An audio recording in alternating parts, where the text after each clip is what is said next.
Hello दोस्तों, movie plus short में आपका स्वागत है। आज हम final destination blood lines movie पर एक्सप्लेनेशन करेंगे। ये 2025 में रिलीज हुई थी, तो और देर ना करते हुए चलिए सीधे वीडियो की ओर बढ़ते हैं। फिल्म की शुरुआत एक ट्रेन के रवाना होने के दृश्य से होती है और वहां से हमें साल 1968 में ले जाया जाता है। इस समय पॉल अपने साथी आयरिस के लिए एक सरप्राइज तैयार करता है, एक शानदार स्काई व्यू रेस्टोरेंट। आयरिस जब उस रेस्टोरेंट को देखती है तो वो बहुत खुश और उत्साहित हो जाती है। रेस्टोरेंट के प्रचार के लिए एक तस्वीर ली जाती है जहां पॉल, आयरिस और पीछे छिपा हुआ एक छोटा बच्चा भी दिखता है। इसके बाद सब रेस्टोरेंट में दाखिल होते हैं। इस रेस्टोरेंट का फर्श पूरी तरह कांच का बना होता है, जहां से नीचे की दुनिया साफ दिखती है। रेस्टोरेंट के ठीक बीच में एक लाइव किचन होता है जहां शेफ खाना बना रहे होते हैं। माहौल बहुत जिंदा दिल था, लोग नाच रहे थे, पार्टी का मजा ले रहे थे। पार्टी के वक्त आयरिस एक गुलाब निकालकर पॉल के जैकेट की जेब में रखती है, लेकिन उस गुलाब के कांटे से पॉल का हाथ कट जाता है और उसका हल्का सिर घूमना शुरू हो जाता है। ये देखकर रेस्टोरेंट की गायिका थोड़ी अजीब महसूस करती हैं। वो चुपके से आयरिस से पूछती हैं, क्या तुम गर्भवती हो? ये सुनकर आयरिस पहले हैरान होती है, लेकिन बाद में उसके चेहरे पर मुस्कान आ जाती है। ये ख्याल उसे अच्छा लगता है। पार्टी के वक्त आरएस उस गायिका के बेटे को देखती है, एक शरारती छोटा लड़का। वो नहीं जानती क्यों, लेकिन वो उस लड़के की तरफ आकर्षित होती है। थोड़ी देर बाद पॉल आरएस को टेरेस की तरफ ले जाता है, एक रोमांटिक पल के लिए। वहीं पर वो उसे शादी का प्रस्ताव देता है। आरएस बहुत खुश होकर हाँ कह देती है और उसे बताती है कि वो गर्भवती है। पॉल भी बहुत खुश होता है।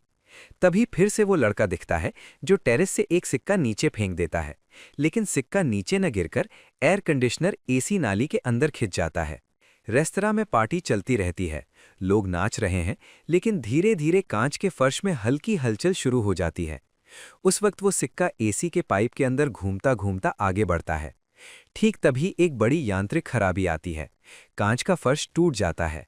बहुत सारे लोग नीचे गिर जाते हैं। पॉल खुद को बचाने की कोशिश करता है, टूटे कांच की एक पट्टी पकड़कर, लेकिन उसके हाथ और पैर कट जाते हैं। आखिरकार वो भी नीचे गिर जाता है और उसकी मौत हो जाती है।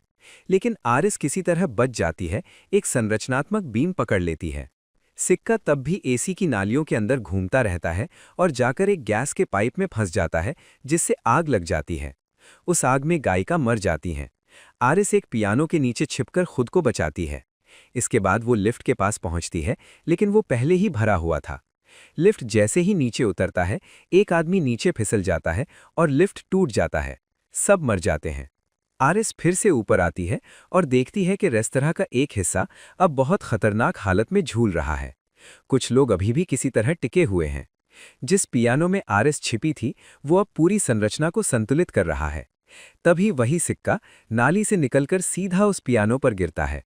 संतुलन बिगड़ जाता है और रेस्तरां का बाकी हिस्सा टूटकर गिर जाता है। सब मर जाते हैं। अगले दृश्य में हम आरिस को शरारती लड़के के साथ देखते हैं।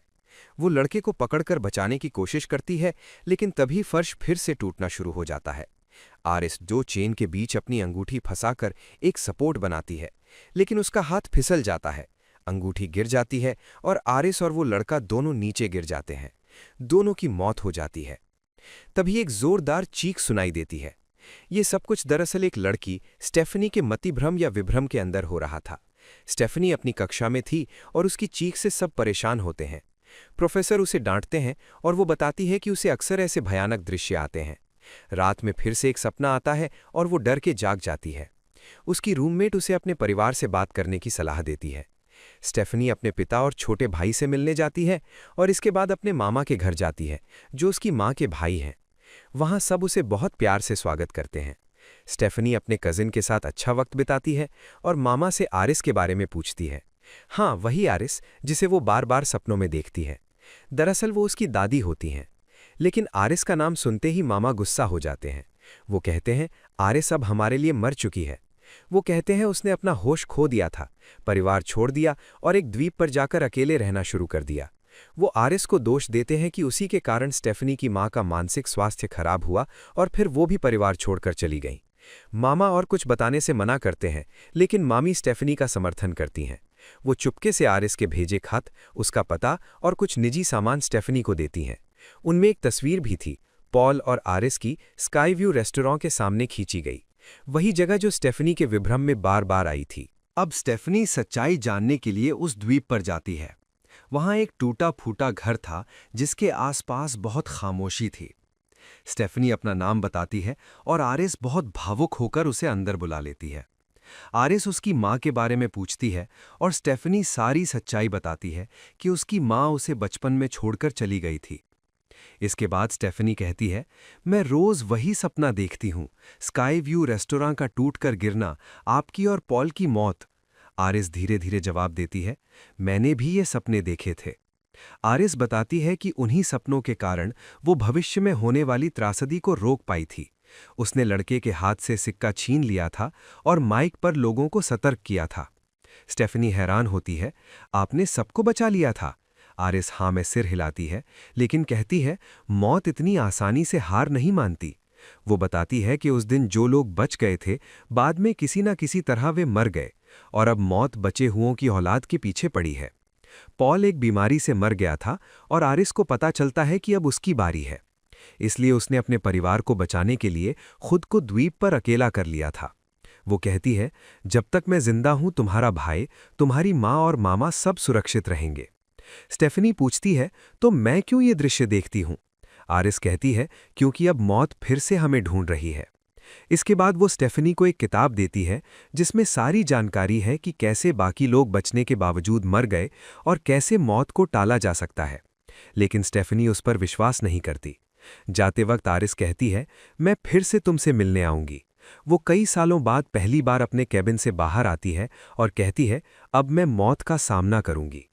आरिस स्टेफनी को किताब देती है और कहती है, अब मौत तुम्हारा पीछा करेगी, इस किताब से ही तुम बच सकती हो। स्टेफनी तब भी विश्वास नहीं करती। आरिस कहती है, तो देखो मैं कैसे मरती हूं। तभी पास में एक गैस लीक शुरू होता है। सामान एक के बाद एक खराब होने लगता है। एक चेन आरिस को धक्का मारती है और कुछ धारदार चीजें पीछे की तरफ से उसे घायल करती हैं। आरिस की मौत हो जाती है। अब स्टेफनी को सब कुछ सच लगने लगता है। 2 दिन बाद आरिस का अंतिम संस्कार होता है। स्टेफनी की माँ भी वहां आती है। वो कहती है, अब अगली मौत मेरी होगी। स्टेफनी अपनी माँ को बचाने के लिए आरिस की दी हुई किताब को पढ़ना शुरू करती है। उस किताब के अंदर वही सिक्का छिपा हुआ था जिससे आरिस ने विनाश को रोका था। स्टेफनी समझ जाती है कि यह सिक्का बहुत जरूरी है। वो तुरंत अपने परिवार को फोन करने की कोशिश करती है, लेकिन कोई फोन नहीं उठा रहा था। उधर पूरा परिवार एक पार्टी में व्यस्त था। उस पार्टी में अजीब घटनाएं घटने लगती हैं। एक कांच टूट जाता है और उसका टुकड़ा सीधा बर्फ की बाल्टी में गिरता है। धीरे धीरे कुछ चीजें खुद से अपनी जगह से हिलना शुरू करती हैं, जैसे कोई जाल बिछा रहा हो। इसके बाद अचानक मामा के हाथ से उनका ग्लास गिर जाता है और एक धारदार टुकड़ा उनके पैर में चुभ जाता है। दर्द के कारण वो पीछे की तरफ डगमगा जाते हैं। उनके गिरने से जमीन पर कंपन होता है, जिसके कारण पास रखा लॉन कटिंग मशीन हिल उठता है। एक भयानक पल में मशीन उन्हें धक्का मारती है और उनकी मौत हो जाती है। पार्टी में सब डर और हैरानी की हालत में थे। स्टेफनी घबरा जाती है और अपने परिवार को बताती है कि मौत एक एक करके उनका निशाना बना रही है। वो बताती है कि स्काई व्यू रेस्तरां की घटना के बाद जो लोग बच गए थे, अब उनकी अगली पीढ़ी को भी मौत ढूंढ रही है। पहले आरिस, मेरी की मौत हुई, फिर उनके बड़े बेटे की और अब उनकी औलाद की बारी है। स्टेफनी यहाँ तक भी कहती है कि अगर उसकी माँ बच जाती हैं तो अगली बारी खुद स्टेफनी की होगी। लेकिन परिवार उसकी बात पर विश्वास नहीं करता। खासकर उसके कजिन बहुत गुस्सा हो जाते हैं। वे कहते हैं कि वो उनके पिता की मौत का मजाक बना रही है। केवल एक इंसान उस पर विश्वास करता है, स्टेफनी की खुद की माँ। लेकिन स्टेफनी की अपनी माँ के साथ संबंध ठीक नहीं थे और वो बात भी नहीं कर रही थी। इसके बाद दिखाया जाता है कि स्टेफनी का कजिन, जो मैरी का बड़ा बेटा था, वो अपनी पियर्सिंग की दुकान पर था। दिन खत्म होने के बाद वो अपने हाथ पर अपने पिता के लिए एक टैटू गुदवाता है। उस समय उसने नाक में एक नोज रिंग पहनी हुई थी। वो जब दुकान के अंदर घूम रहा था, एक पंखा जो एक चुंबकीय चेन से जुड़ा था वो घूमना शुरू करता है। चेन उसकी नोज रिंग की तरफ खींचना शुरू करती है। पास कहीं केरोसिन गिरा हुआ था और इस अफरा तफरी में एक लाइटर गिर जाता है जिससे आग लग जाती है। हालांकि वो खुद को चेन से आज़ाद कर लेता है, लेकिन वो आग में गिर जाता है। आग जल्दी से पूरी दुकान में फैल जाती है। जैसे ही स्टेफनी आग के बारे में जानती है, वो दौड़कर वहां पहुंचती है। रास्ते में अचानक उसका कजिन उसकी गाड़ी के सामने आ जाता है और उसे रोक देता है। चमत्कारिक रूप से इतने जोर से ब्रेक लगाने के बावजूद उसे केवल हाथ में हल्की चोट आती है। वे दोनों इस बारे में बात कर रहे थे कि एक तेज रफ्तार ट्रक उनके पास से गुजरा, लेकिन कुछ नहीं हुआ। वो हंसकर बोला, देखा, मैंने कहा था ना मुझे कुछ नहीं होगा। लेकिन स्टेफनी तब भी डरी हुई थी। वो चारों तरफ ध्यान से देखना शुरू करती है, खतरे की तलाश में। तभी एक खराब ट्रक पास से गुजर रहा था और स्टेफनी उसे दूर रहने को कहती है, लेकिन वो लड़का उसके पास आता है और कहता है कुछ नहीं होगा। उधर उसकी बहन चल रही थी। चलते चलते उसका पैर एक बॉल से टकराता है और वो एक कचरे के कंटेनर में गिर जाती है। ठीक उसी वक्त सैनिटेशन कर्मचारी आ जाते हैं और कचरा ट्रक में भरना शुरू करते हैं। तीनों ही ये देखते हैं और ट्रक रोकने दौड़ते हैं। स्टेफनी कुछ न सोचते हुए ट्रक पर कूद जाती है, अपनी जान की परवाह ना करते हुए। लेकिन जब वो पहुंची तो ट्रक का क्रशिंग सिस्टम शुरू हो गया था। लड़की अंदर खींच ली गई थी और उसकी मौत हो जाती है। स्टेफनी के हाथ में बस उसका हाथ रह गया और वो मर चुकी थी। उसकी मौत से सब दुखी हुए।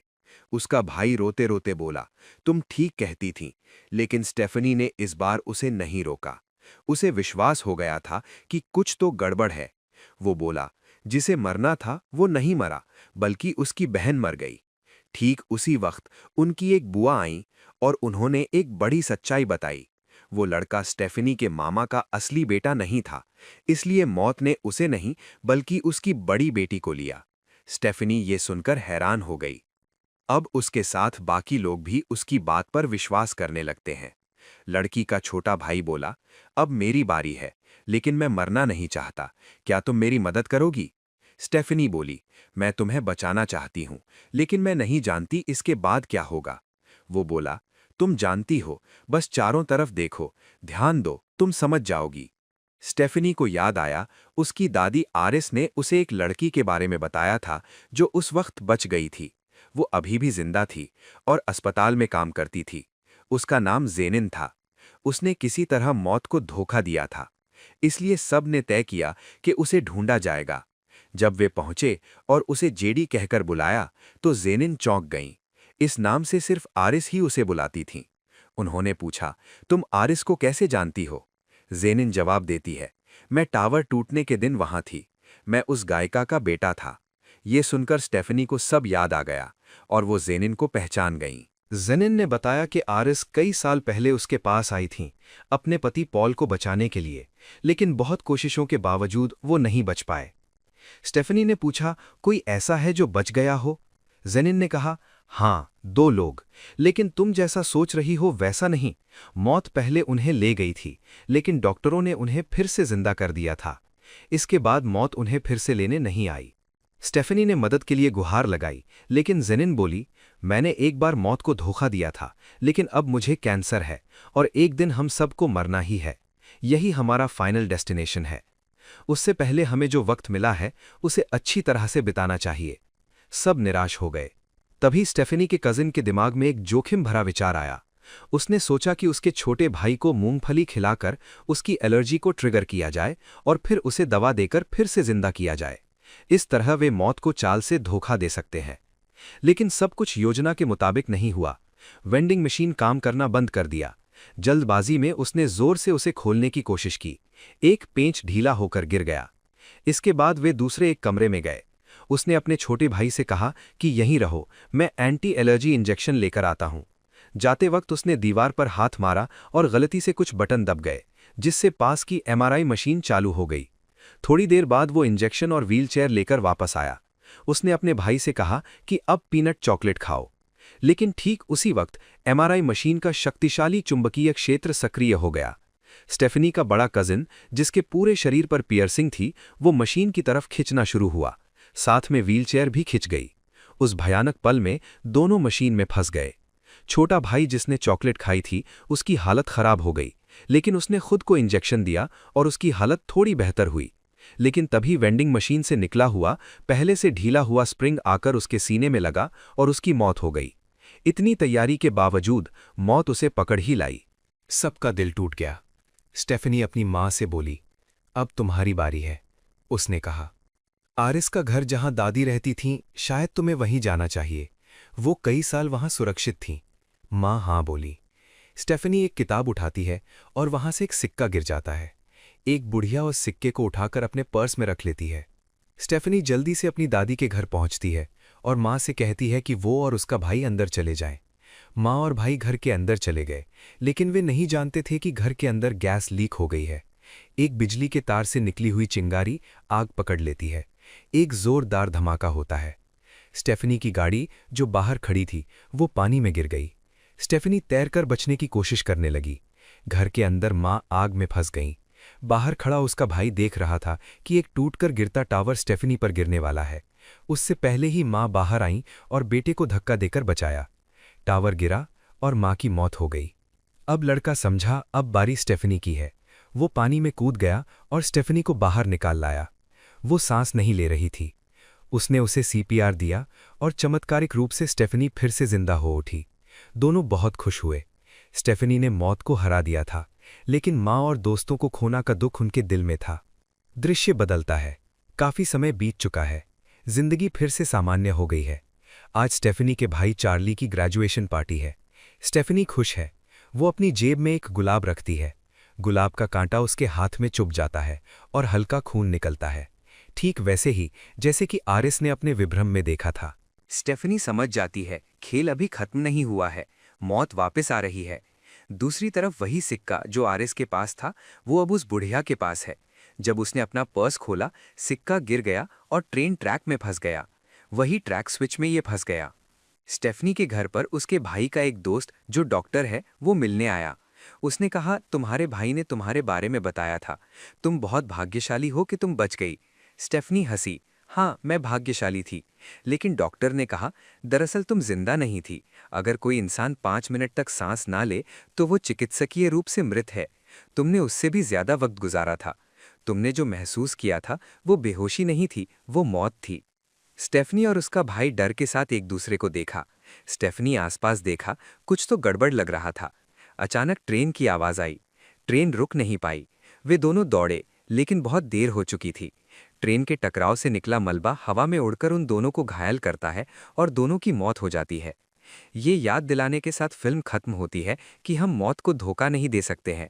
वो हमेशा अपना रास्ता ढूंढ लेती है और एक दिन वो हम सब की अंतिम मंजिल होगी। और यहीं पर फिल्म खत्म होती है। वीडियो पसंद आया हो तो लाइक कर देना, चैनल पर नए हो तो सब्सक्राइब कर लेना। तो मैं आपसे अगले वीडियो में मिलूंगा, तब तक के लिए ख्याल रखना।